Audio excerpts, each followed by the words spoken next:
Hello, welcome back to Happy Stitching from Magic Hour Cross Stitch Supplies. I'm Donna Murphy and this is my daughter Serena Murphy behind the camera. And we're continuing our video series aimed at a very beginner cross stitchers who are starting their first project. Today we're talking about floss. We've already talked about the pattern and the fabric, and now we're going to be addressing the floss issue. So floss is one of the best things about cross stitch because it comes in such a beautiful array of colors.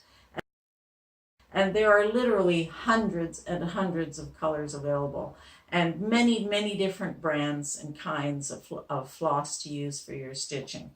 So we're going to talk about all those different kinds of floss, a little bit about their usage, and mostly about how to get it ready for your project. So let's begin.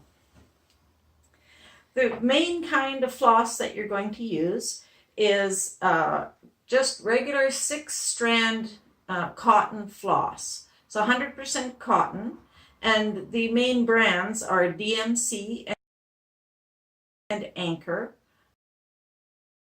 There are lots of other brands, but you do want, whatever brand you choose, make sure it's a good quality floss, because not all flosses are created equal. Not all are color fast, for example.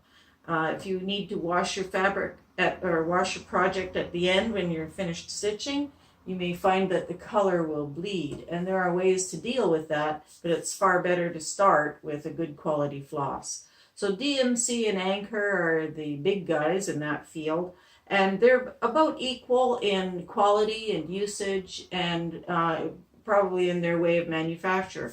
They are both mercerized, and that means that when they're manufacturing the floss, the cotton, they take the floss and they put it under a little bit of tension, and they give it a bath in an alkali liquid, and that makes the cell walls of it's a plant fiber, so the cell walls of the plant fiber swell up, and that gives greater intake of the dye, plus it smooths out the cell so it makes it shinier.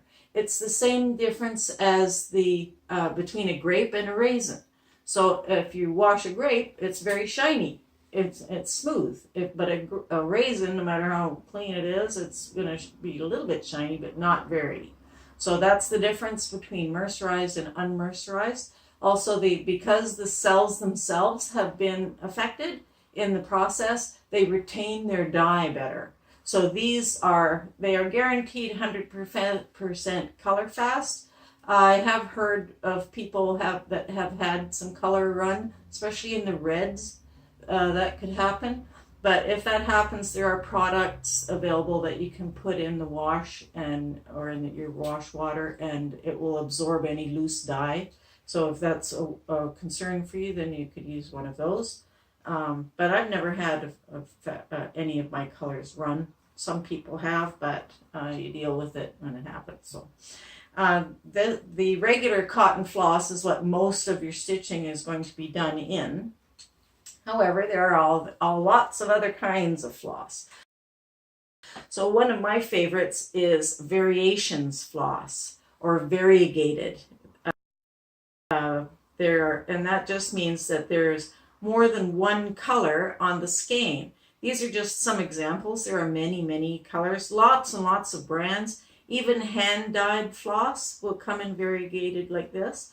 So what they have is a range of colors all on one skein. So it'll be shades of light, medium, dark usually of one color all together, and it will vary over a length of, well, it changes between brands, but usually about this much. So it'll go from light to medium to dark to light, and and like that. So when you're stitching, the colors will change naturally and smoothly, and it'll give a really nice variety in your picture. So there's lots of different colors to choose from in that, and even when they're bobbined up, they still are you can see all the variations in there. Another kind of floss is the satin floss. The satin is not cotton, it's 100% rayon, I believe, and it has a very shiny surface. So it's really smooth. It's different strategies to work with this. Some people say it's more difficult, but I find if you just change your way of stitching a little bit, it can be handled easily. And then you can use all these gorgeous colors in satin flosses. These are all satins, and you can see how shiny they look. And put up on the bobbin, they're so nice to look at. And sometimes they don't stay on the bobbin very well. So what I do is I take the bobbin and I put it in a little bag, and I include a little tiny square of a dryer sheet, and that seems to help it be tame and doesn't quite because it's rayon. Sometimes the static electricity affects how easily it's stitched with. So a little square dryer sheet really helps that along. And again, they come in all kinds of beautiful colors. Now, I want you to notice that these are all DMC, and the number, this one is S798, for example. So I can take, this is exactly the same color as regular 6-strand cotton in number 798. I can take this and replace one from my project. This is my floss for Groovy. And I happen to know I have 798 in this project. Oh, I took it out already. But I can just take that out, put this in, and then when I'm stitching with this, it'll just fill in exactly as it's supposed to, and it will give a little bit more shine or sheen to my project than if I had just stitched it with cotton. Cotton is fine too, but it's nice to add a little bit of sparkle to your project when you can. Another good way to do that is to use some metallics. Now, metallics also are another one that some people say are difficult to work with, but if you just change your strategy for stitching, you just modify how you stitch with the floss a little bit, and you can use it quite easily. So these are all these are all metallics. And they also come in gorgeous colors, as you can see, even variegated. Look at that. I can't wait to try this one. And this also, I put in a little bag with the dryer sheet. And for this, when I cut a piece, but I don't use the whole bit, I can just put the loose thread in here. It doesn't tend to tangle up like a regular floss would. So that's really handy to do that. And these also come in skeins like this, and they're dealt with the same thing.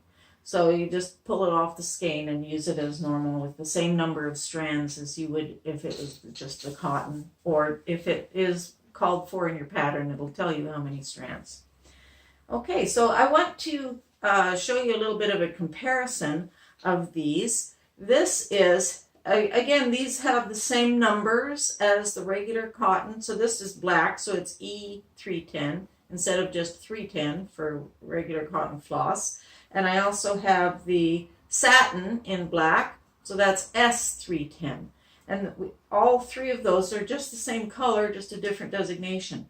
So I want to show you these. These are all the same colors. You can see the little threads here.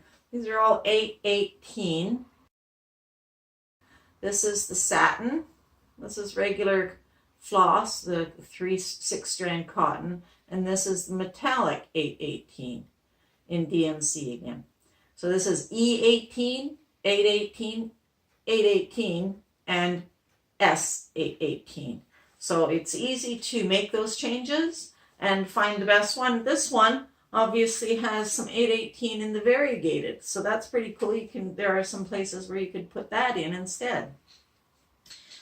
And there's one more special floss that I love using. This is E940. It just comes in a skein like this because it's just regular 6-strand cotton, but E940 glows in the dark, so that's pretty cool. And it actually really does glow in the dark. I've used it, and it does give a really cool effect. I wanted to show you a couple of projects with some of these. Oh, but first I wanted to show you the Krennic. This is another way to get sparkle in your project. The metallics can also come on a spool like that, or in a skein. And these are a Krennic. This is my little Krennic box. And Krennics come in a lot of different colors. They're really beautiful to work with. Some say a little easier to work with than the DMC metallics. And some of them are you just stitch with as normal floss, and some of them are blending filaments. So that would mean that you replace one strand of your 6-strand cotton with a strand of the blending filament, and the pattern will tell you what color until you want to make your own way and do your own thing. And then as you stitch, it'll create a lot of sparkle in your pattern, in your project. It looks great. This, for instance, is a pink, nice pretty pink. It's almost the same as the 818, a little bit darker. So to blend one filament of this with some of this, or even the regular 6-strand cotton, it would look fabulous in your project. So there's lots of ways you can work that in. You don't have to do it exactly as the pattern says. You can make up stuff as you go along and make it your own. Make your pattern your own.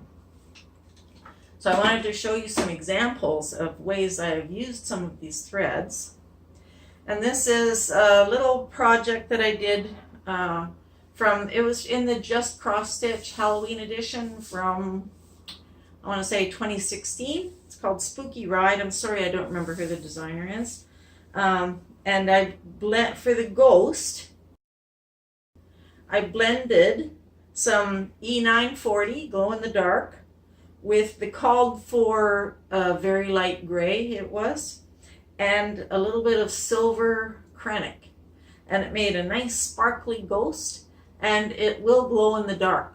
Not much because there's only one strand in there, but a little bit, and it was fun to do. And I did the same with the moon, but I used gold instead of the silver. So that's one way you can add a little bit of customization to your project. On this one, this is a one that I did a long time ago, and still haven't done anything with it. I know I need to get it framed. I'm really good at the stitching part, not so much the finishing part. But here I've used, according to the pattern, there are some gold Krennics combined into the blending filaments, blended into the gold parts here and down here on the bottom of her kimono. And it really adds a lot of sparkle to the project. So that's just a couple ways to use that. There are other ways, and I'm sure you'll be able to think of lots of ways yourself. So one of the next things we need to do is we need to get these flosses. Okay, so you go to the store, you buy all your flosses, you have a big pile of these. Now what? So you have to take your floss and separate it. So you have a skein like this, a little tail sticking out here, and there's another one at the other end somewhere. But if you go to the website, it'll say, well, you take the tail and you pull, and you can just pull it out and cut off the length that you need. And if you can do that, good for you. I have never been able to do that without getting a big knot. And knitters, I'm sure you also will be able to identify with pulling the wrong thread out of a ball of wool or a skein of floss. So I used to try to do that, and I never could make it work for me, so I found a different way. So what I do is I just take my skein and I take the things off. I keep this to make sure that I write the right number on. I have my empty bobbin. Oops. I have my empty bobbin, and I will write the number on there with my marker pen. Usually I put a piece of masking tape on and write on the masking tape, and I'll do that later. Okay, now we have this naked skein. And if you'll look, you have a little hole right here where the threads all loop over. You need to just open it up right there and have a good look and make sure there's none that didn't open. Make sure all the loops are open. You have a good circle. Now just take that and do this with it. And what that does is it straightens out all the threads and lines them up. As they go around in your hand, they'll line up nice and straight. Now you want the thread that goes over. See that one? Goes over the skein. This one is coming from inside the skein. You don't want that one. You want the one that's coming from over. I like to have it coming off my hand at the top.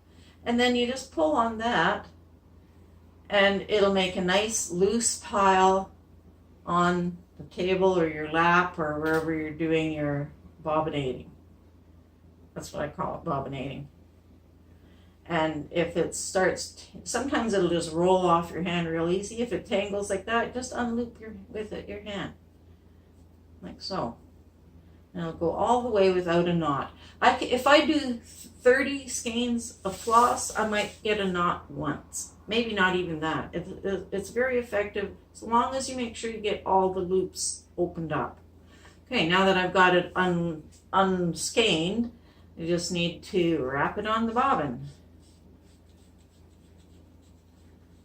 That goes quite rapidly once you start, and it just, because I piled it loosely as I unwound it, it'll just come off the pile quite easily. Even if it's trying to all clump up, it won't, because it was loosely piled as you took it out of the skein. It just goes like that.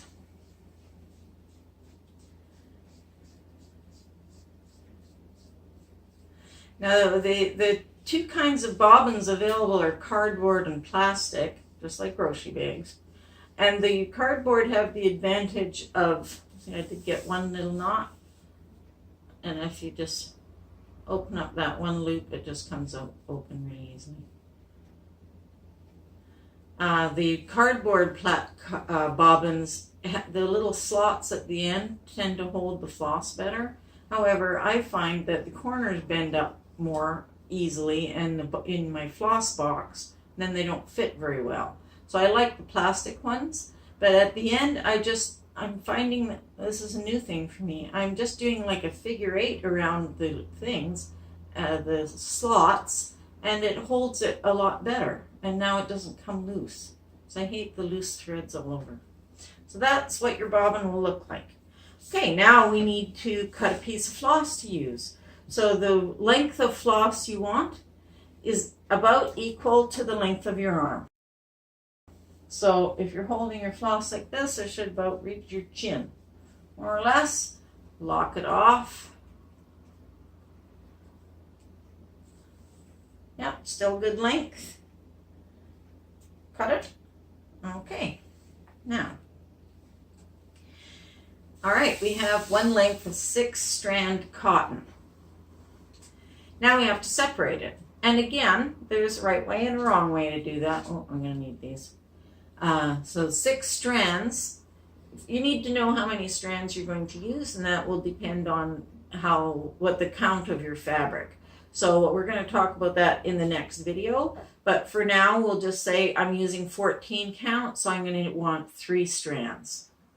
That's a personal preference. So I want 3 strands. Now again, the company website says you do it this way. You take 1 strand and you gently pull it out from the middle, and it bunches up here, but it's not a knot. Just pull it right out. There, isn't that cool? And the rest of it is just really smooth, and you just keep doing that with as many as you need, and then you put them back. Oops. You put them back together. There's the end of that. There it is. Say I've got 2 more off there. You just put it back, and then you can go ahead and thread. I don't do it that way. I'm sure there's good reasons to do it that way, but I just take off as many as I need. So I take off, there's 5 left. I want 3. I got 1 there, so I'll take 2 more off. So here's 2 strands. And as long as this is hanging loosely, see, you let it unwind, and then you slowly pull them apart. It just unwinds by itself and it doesn't knot. There. That's how I do it.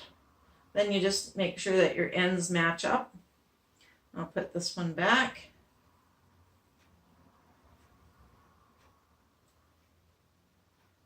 And that's ready to thread.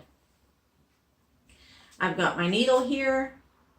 That's got on my needle minder. I'm ready to thread and begin my project. And that's going to be the subject of our next video, taking our first stitch at last. So I'm really excited about that one.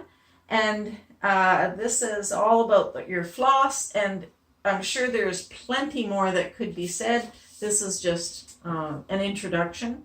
So we can move on with beginning our project. Thank you for joining us, and I will look forward to seeing you in our next video with taking our first stitch. So happy stitching from Magic Hour Cross Stitch Supplies. Thanks.